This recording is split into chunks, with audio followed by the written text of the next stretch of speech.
Halo anak-anak, selamat pagi, berkah dalam. Bagaimana kabarnya? Sehat semuanya kan? Baik, anak-anak yang terkasih, anak-anak siswa kelas 4, sebelum kita mulai pembelajaran kita pada pagi hari ini, silakan anak-anak mengambil posisi duduk yang nyaman supaya nanti anak-anak bisa mengikuti dengan baik dan juga lebih fokus.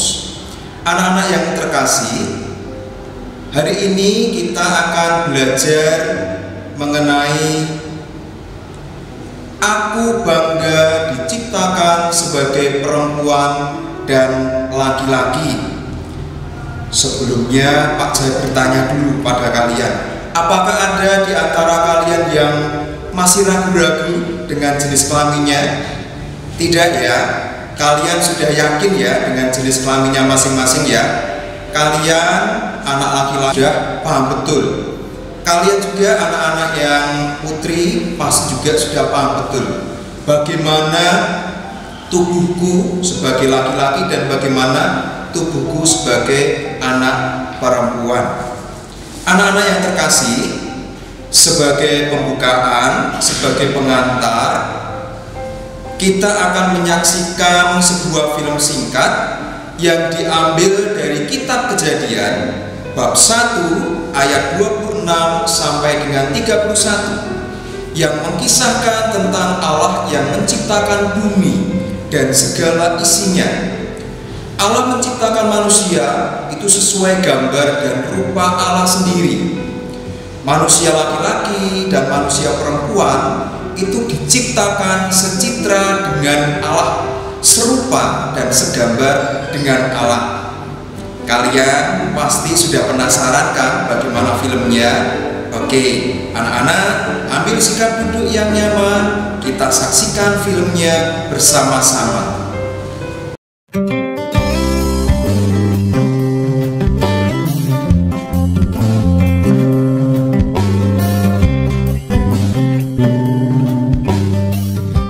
Kejadian. Pada mulanya Allah menciptakan langit dan bumi.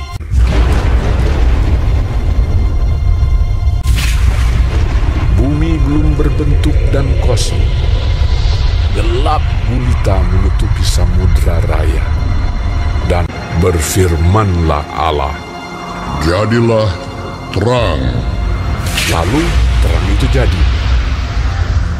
Lalu dipisahkannyalah terang itu dari gelap. Dan Allah menamai terang itu siang, dan gelap itu malam. Itulah hari pertama. Berfirmanlah Allah, "Jadilah cakrawala di tengah segala air untuk memisahkan air dari air."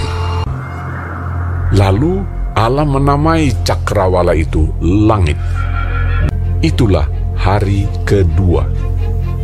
Berfirmanlah Allah, "Hendaklah segala air yang di bawah langit berkumpul pada satu tempat, sehingga kelihatan yang kering." Dan jadilah demikian. Lalu Allah menamai yang kering itu darat, dan kumpulan air itu dinamainya laut. Berfirmanlah Allah, "Hendaklah tanah menumbuhkan tunas-tunas muda, tumbuh-tumbuhan yang berbiji, segala jenis pohon buah-buahan yang menghasilkan buah yang berbiji, supaya ada tumbuh-tumbuhan di bumi." Itulah hari ketiga. Berfirmanlah Allah, "Jadilah benda-benda penerang pada cakrawala untuk memisahkan siang dari malam."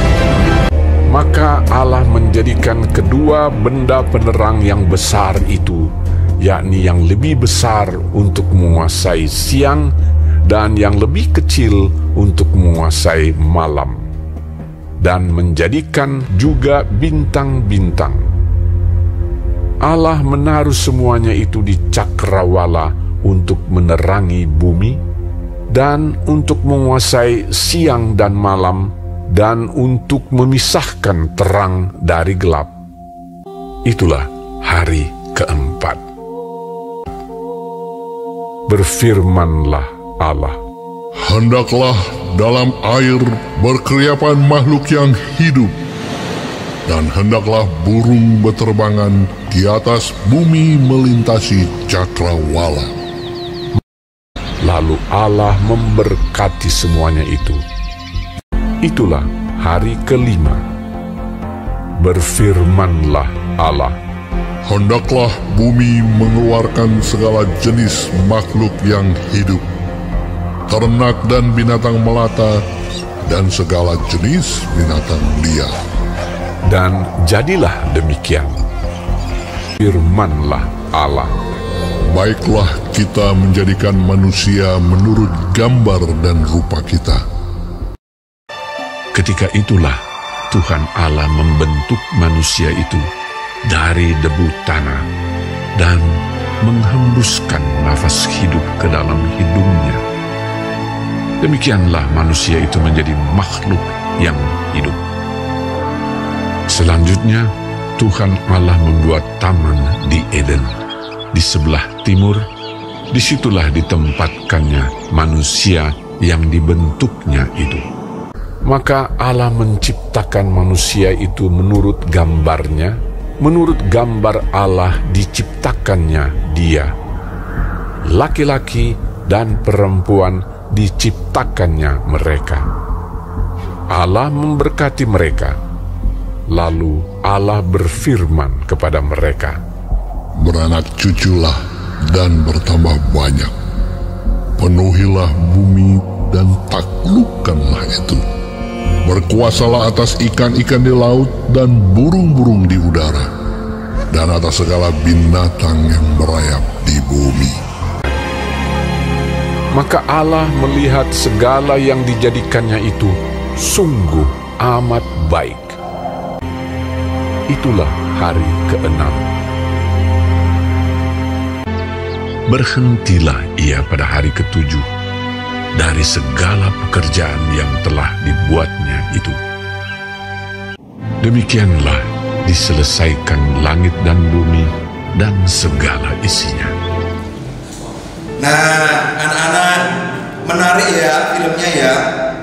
Tentu dari film ini kita bisa lebih paham bagaimana Allah menciptakan manusia, laki-laki dan perempuan itu sama derajatnya, sama martabatnya. Anak-anak yang terkasih, dalam masyarakat kita sekarang, posisi atau kedudukan laki-laki dan perempuan itu dianggap sama saja atau tidak ada yang istimewa. Tetapi ada pula yang berpandangan bahwa perempuan dan laki-laki adalah kenyataan yang biasa, alamiah. Tetapi di sisi lain ada yang mengagung-agungkan kaum laki-laki sebagai manusia nomor satu atau manusia sejati. Bahkan dalam pandangan masyarakat Jawa khususnya, wanita itu dianggap sebagai nomor 2. Ini pandangan yang keliru anak-anak, pandangan yang keliru. Pada dasarnya laki-laki dan perempuan itu mempunyai harkat, derajat dan martabat yang sama di hadapan Allah. Seperti yang kalian saksikan dalam film yang menjadi pengantar kita pada pertemuan pagi ini, di mana Allah menciptakan wanita dari tulang rusuk pria. Mengapa kok tidak diambil dari tulang kaki? Mengapa kok tidak diambil dari tulang kepala? Karena wanita adalah partner, adalah rekan kerja bagi manusia laki-laki yang sejajar. Bayangkan anak-anak, manusia kalau tidak mempunyai tulang rusuk pasti tidak bisa berdiri dengan kokoh. Anak-anak yang terkasih, dalam pandangan gereja Katolik, khususnya berdasarkan kitab suci, kitab Kejadian bab 1 ayat 26 sampai dengan 31 yang kisahnya sudah kita saksikan bersama-sama tadi, Pada hakikatnya, manusia laki-laki dan perempuan adalah citra Allah yang memiliki keunikan dan kekhasannya masing-masing, dengan segala kekurangan dan kelebihannya masing-masing. Dengan demikian, mereka saling melengkapi dan saling menyempurnakan. Laki-laki dan perempuan merupakan citra, gambar, atau rupa Allah yang mulia. Tuhan juga menciptakan manusia laki-laki dan perempuan dengan memberikan perbedaan, baik dari segi fisik maupun psikis, atau kejiwaan, atau sifat, atau karakter. Supaya apa anak-anak? Supaya mereka bisa saling melengkapi. Nah, anak-anak, sebagai citra Allah, laki-laki dan perempuan itu sederajat, mempunyai martabat dan harga diri yang sama. Nah, anak-anak yang terkasih, setelah kalian mendengarkan penjelasan, silakan kalian mengamati diri kalian sendiri, anak-anak, dengan cara yang paling sederhana. Pak Jaya ambil contoh, misalnya setelah kalian mandi, silakan di dalam kamar, di depan cermin, kalian mengamati tubuh kalian dari kepala sampai ujung kaki, supaya kalian lebih yakin bahwa kalian, anak-anak yang laki-laki, kalian adalah laki-laki yang sejati. Kalian anak-anak perempuan juga mengamati tubuh kalian, anggota badan kalian dari kepala sampai ujung kaki, sehingga kalian lebih yakin bahwa kalian adalah wanita seutuhnya.